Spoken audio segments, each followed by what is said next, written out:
I was running late for work and got on the wrong train by mistake. I realized my error immediately, frustrated with myself, just one more thing going wrong in a life full of wrong turns. I sat down, resigned to waiting for the next station. The man next to me lowered his newspaper, looked directly at me, and said, "You're exactly on time."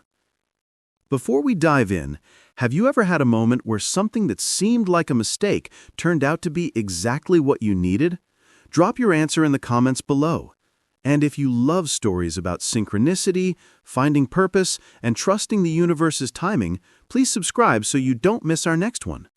Now let me take you back to the morning everything changed.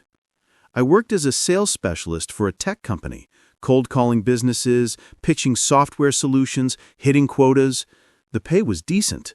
The work was soul-crushing. Every morning, I woke up with a sense of dread.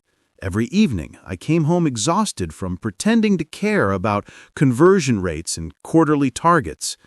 Every weekend, I told myself I'd start looking for something else, something meaningful, but I never did. 3 weeks ago, my girlfriend Phoebe had ended our 2-year relationship, not because of a fight or betrayal, but because, as she'd said with tears in her eyes, "You're not really here, Jared. You're going through the motions with me the same way you go through the motions with everything else.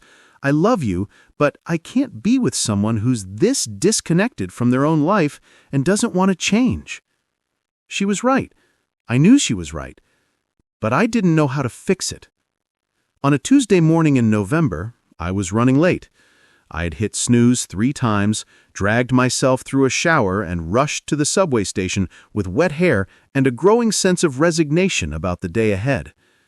I was supposed to take the eastbound Blue Line to get to my office downtown, but I was distracted, replaying the previous night's insomnia-fueled thoughts about how I'd ended up in a life I didn't recognize, and I got on the westbound train instead.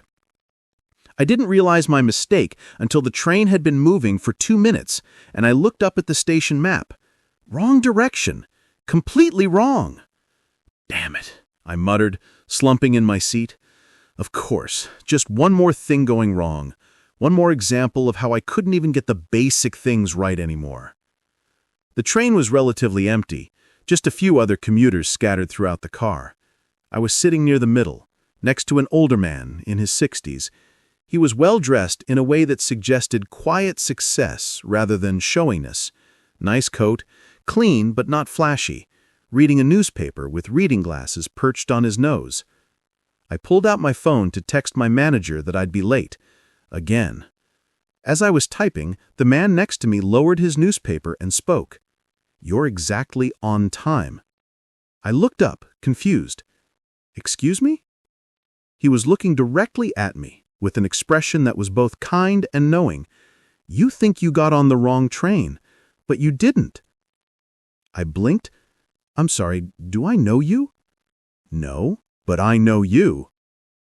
There was something about his tone, not threatening or crazy, but calm and certain, that made me pause instead of immediately dismissing him as a weird subway stranger.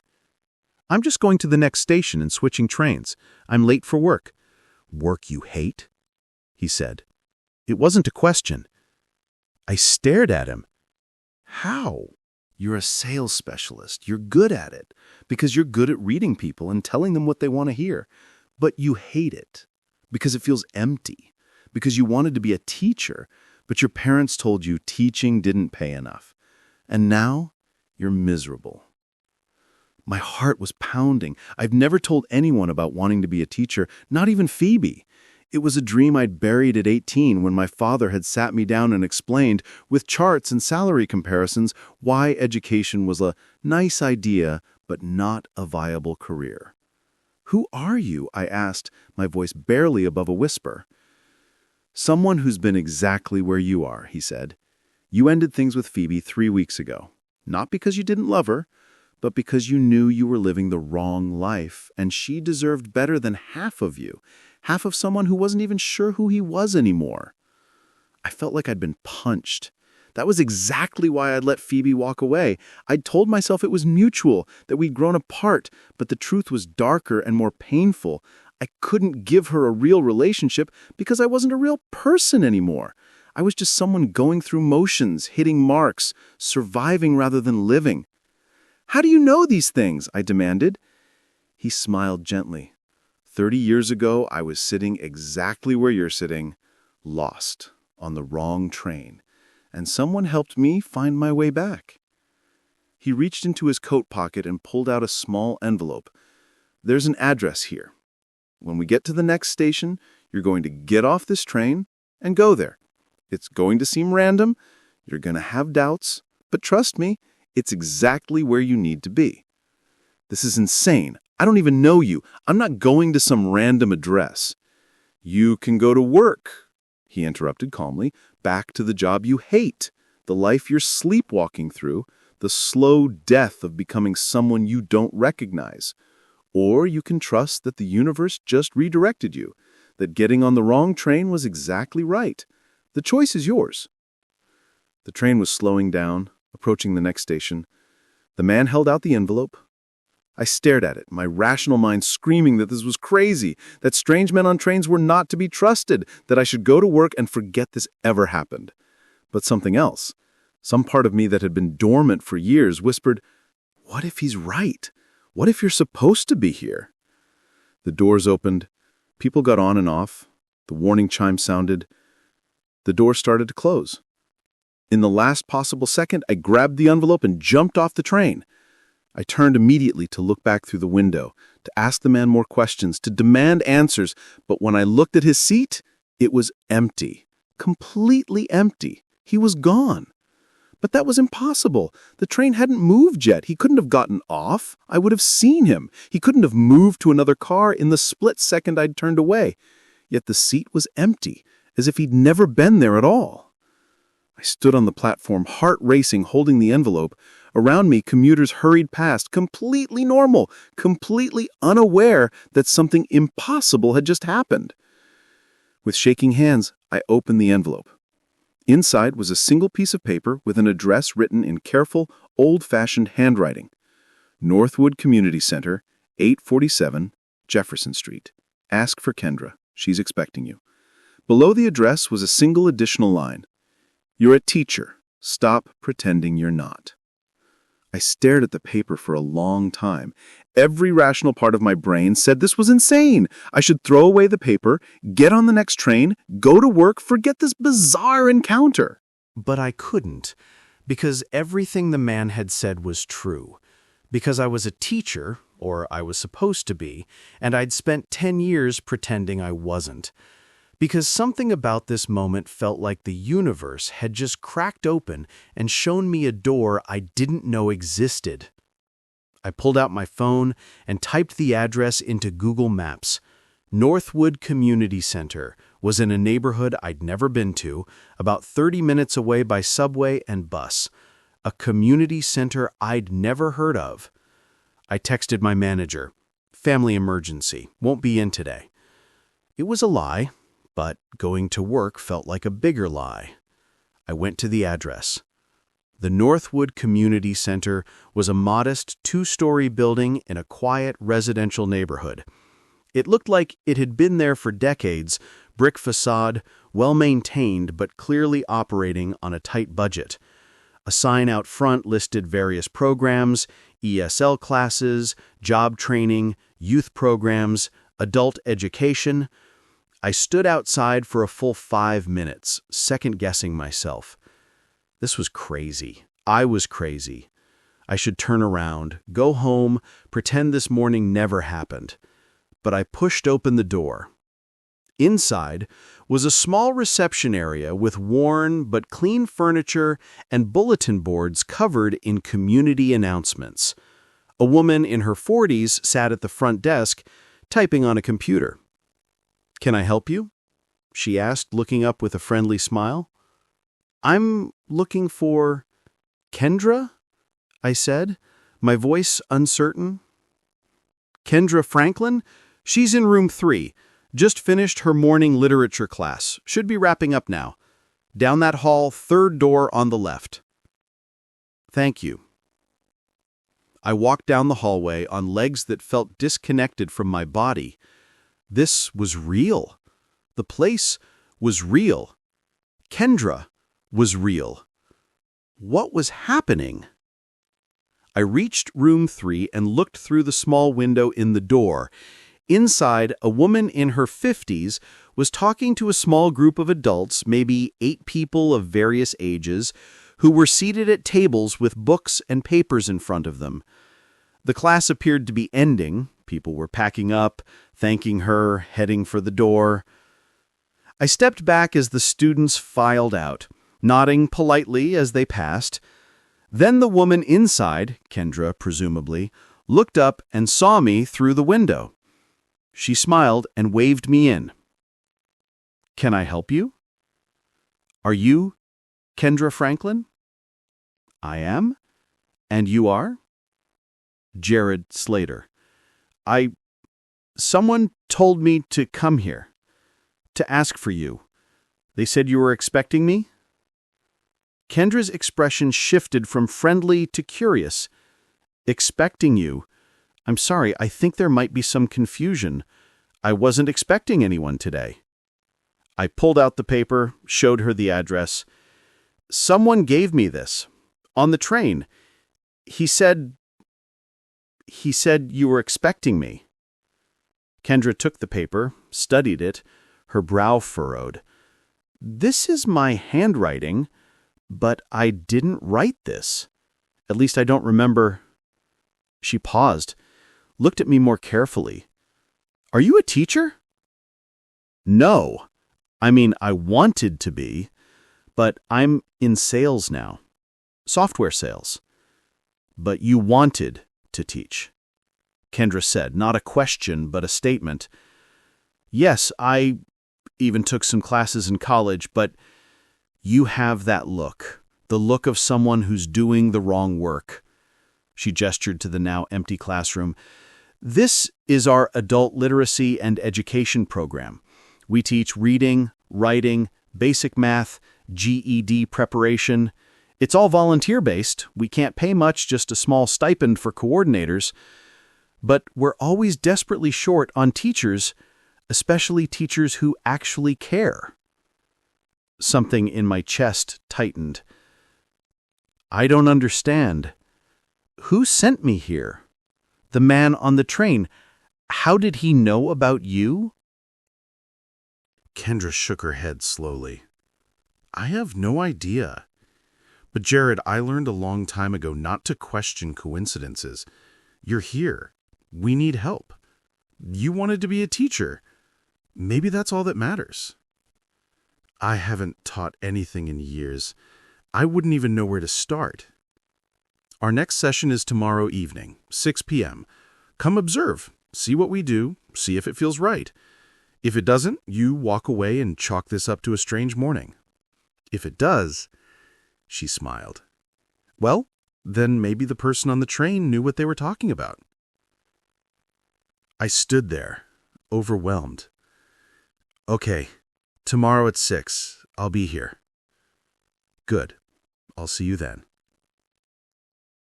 I left the community center in a daze and somehow made it home, though I barely remembered the journey. I spent the rest of the day sitting on my couch, staring at the address on the paper, trying to make sense of what had happened. A stranger who knew impossible things about my life, an address that led to exactly the kind of opportunity I'd been unconsciously wanting, a woman who seemed unsurprised by the bizarre circumstances. None of it made rational sense, but emotionally, spiritually, it felt like the first thing that had made sense in years. The next evening, I went back to the Northwood Community Center. Kendra introduced me to the program, adults ranging from their 20s to their 60s, all working to improve their reading and writing skills, some preparing for their GED, others just trying to gain confidence with literacy. I sat in the back of the room and watched Kendra teach. She was patient, encouraging, completely focused on her students' success, and I felt something I hadn't felt in years: envy. Not of her skills, but of her purpose. After the class, Kendra asked, "What did you think?" "I think I want to help." "Can you come back Saturday morning? We have a full day of classes. You could assist, work one-on-one with some of the students who need extra support, see if teaching feels like you remember." I went home that night and called in sick to work for the rest of the week. It was irresponsible and probably risked my job, but I didn't care. For the first time in years, I had something I actually wanted to do. I studied all week, remembering things that were left behind long ago, preparing myself to assist students in the learning journey. Saturday morning, I returned to the center. Kendra paired me with 3 students who needed help with reading comprehension. For 4 hours, I sat with them, working through passages, helping them decode difficult words, watching their faces light up when something clicked. And I remembered. I remembered why I'd wanted to be a teacher in the first place. Not for summers off or job security, but for this. These moments of connection, of helping someone understand something they'd struggled with, of being part of someone's growth. When the session ended, one of my students, a man in his 50s named Marcus, who was trying to get his GED after dropping out of high school decades ago, shook my hand. "Thank you, Mr. Slater. You explained that better than anyone's ever explained it to me. You're a natural teacher." I felt tears building in my eyes. "Thank you, Marcus. I'll see you next week." "I'll be here." Over the next 2 weeks, I maintained the bizarre double life. I went to my sales job during the day, barely functioning, hitting minimum quotas, not caring about the consequences, and I spent every evening and weekend at the Northwood Community Center, teaching adults who genuinely wanted to learn, adults who didn't take education for granted because they'd been denied it or had lost it, adults who showed up tired from their jobs, from their lives, but still made time to improve themselves. It was the most meaningful work I had ever done.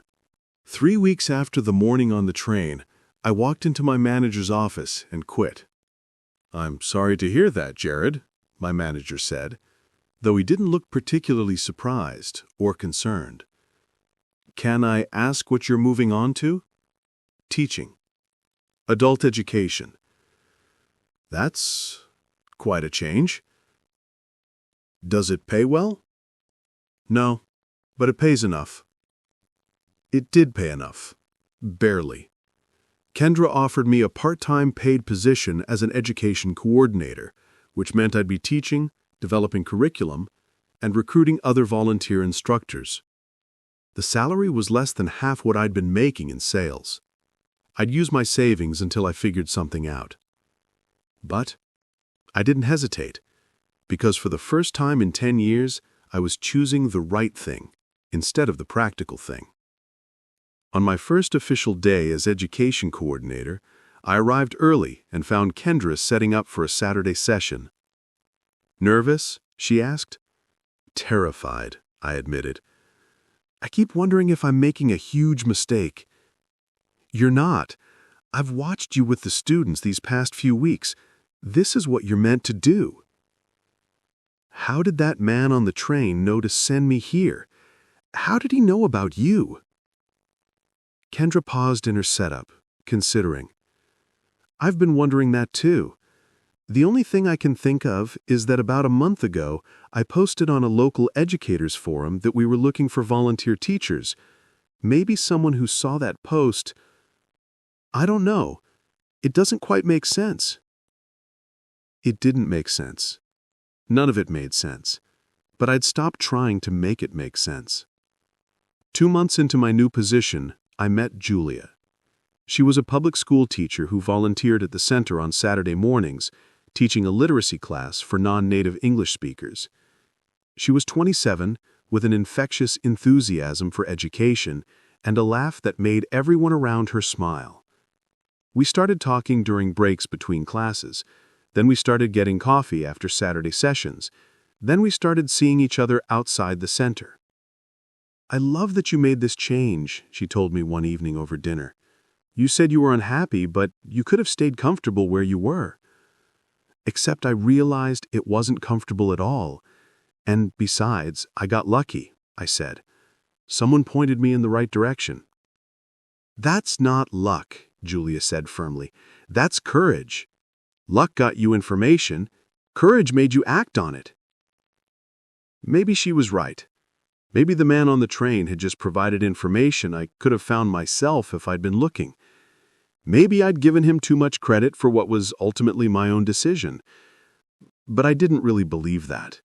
Because the things he'd known about Phoebe, about my dreams of teaching, about the specific nature of my unhappiness, weren't things you could guess from observation. They were things you could only know if you'd lived them yourself. 6 months after the morning I got on the wrong train, I was sitting in a coffee shop near the Northwood Community Center, reviewing lesson plans for the following week. I was genuinely happy. Not perfect. I struggled with money, worried about my students, questioned my decisions sometimes, but I was alive in a way I hadn't been in years. I looked up from my laptop and saw him, the man from the train, standing in line to order coffee, looking exactly as he had that morning. Same coat, same calm demeanor, as if no time had passed at all. I shot out of my seat and crossed the coffee shop in 4 long strides. "You! I've been hoping I'd see you again."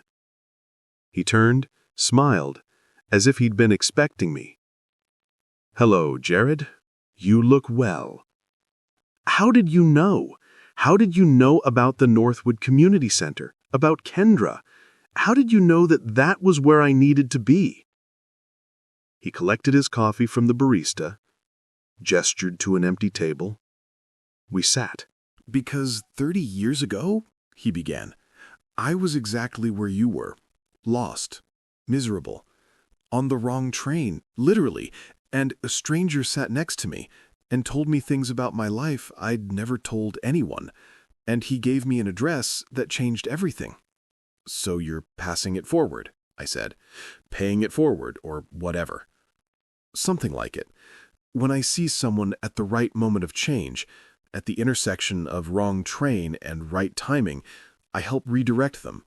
Not everyone, mind you, only the ones who are ready to see, the ones who've reached the point where they'll actually get off the train instead of dismissing me as crazy." "But how did you know those things about me? About Phoebe? About wanting to be a teacher?" He smiled. "I pay very close attention. Your face that morning showed everything. The misery, the sense of being trapped in the wrong life. People who were that unhappy in their careers usually wanted to do something else. People who were lost tend to lose their relationships too." "And the Northwood Community Center? How did you know about Kendra?" "I've known Kendra for 25 years. She was one of my students when I taught adult education in another city. She started her own program years ago. I know she's always looking for teachers who actually care. And I know she has a gift for seeing potential in people. So when I saw you that morning, I knew exactly where to send you." It was a rational explanation, but there was still something unexplainable about it. The way he knew so many details, the way he'd vanished from the train, the way he'd known exactly the right words to say. The timing had been so perfectly, impossibly precise. "The address?" I said. "The note was in Kendra's handwriting. How did you get that?" He smiled mysteriously. "Some things are better left as mysteries, don't you think?" "Are you going to tell me your name?" "Does it matter? You don't need me anymore, Jared. You found your way." "But I want to thank you. You changed my life." "You changed your life. I just pointed you toward a door. You're the one who had the courage to walk through it." He stood up, preparing to leave. "One day, you'll do the same for someone else. You'll see someone at the right moment on the wrong train, and you'll know exactly what to say. And you'll pass it forward." "How will I know? How will I know who needs help?" "You'll know," he said simply. "Trust me, you'll know." He walked out of the coffee shop, and I didn't follow. The magic was in the moment, in the life arranging circumstances so perfectly that change became possible for someone who was ready. I went back to my laptop, back to my lesson plans, back to the life I'd built from the ruins of the life I'd been living. 2 years later, I was on the train. The same line where this had all started, though now I rode it by choice rather than obligation, heading to the community center for an evening class. A young woman got on at one of the stops, looking frustrated and defeated. She checked her phone, cursed quietly under her breath, and I heard her mutter, "Wrong train, perfect, just perfect." She sat down across from me, slumped in her seat with the particular posture of someone who's given up. And I looked at her, really looked at her, and saw something familiar. The misery, the sense of being trapped in the wrong life, the quiet desperation of someone living a life that didn't fit. Before I could second-guess myself, before I could talk myself out of it, I moved to sit next to her. She looked up, startled and slightly defensive. I smiled gently and said the words that had been said to me 2 years ago. "You're exactly on time." She blinked. "What?" "You think you got on the wrong train, but you didn't." And I saw it in her face, the same confusion and curiosity I'd felt, the same flicker of hope that maybe, just maybe, something was about to change. I reached into my bag and pulled out a piece of paper I'd been carrying for weeks without knowing why. On it, I wrote an address, not the Northwood Community Center, but somewhere else, somewhere I knew she needed to be based on what I saw in her face, in her posture, in the specific quality of her unhappiness. "When we get to the next station," I said, handing her the paper, "you're going to get off this train and go here. It's going to seem random. You're going to have doubts. But trust me, it's exactly where you need to be." The train was slowing down. The woman stared at the paper, at me, clearly torn between thinking I was insane and desperately wanting to believe I was right. The doors opened. She hesitated. Then, in the last possible second, she stood and walked off the train. I watched through the window as she stood on the platform, looking at the paper, looking back at the train with questions in her eyes. But when she looked for me in my seat, I'd already moved. I was at the other end of the car, disappearing into the crowd of passengers, becoming invisible. Let her wonder, let her question, let her stand at that crossroads between the life she's living and the life she could live. Because that's how it works, that's how change happens. Not through answers, but through perfectly timed questions, through wrong trains that are actually right, through strangers who appear exactly when needed and disappear before they can be explained. The universe doesn't give us what we want. It gives us what we need, disguised as mistakes, as accidents, as wrong turns that lead us exactly where we're supposed to be. I got on the wrong train that morning 2 years ago, and it was the best mistake I ever made. Because it taught me that sometimes the wrong direction is exactly right. Sometimes getting lost is how we find ourselves. And sometimes a stranger who knows impossible things is just the universe wearing a familiar face, reminding us that we're never as lost as we think we are. We're always exactly on time. We just have to be brave enough to believe it. Have you ever had a moment where something that seemed like a mistake turned out to be exactly what you needed? Share your story in the comments below. If this story about synchronicity, finding purpose, and trusting the universe's timing touched your heart, please hit that like button and subscribe for more meaningful stories every day. Don't forget to click the notification bell so you never miss our next inspiring tale. Thanks for watching, and we'll see you in the next one.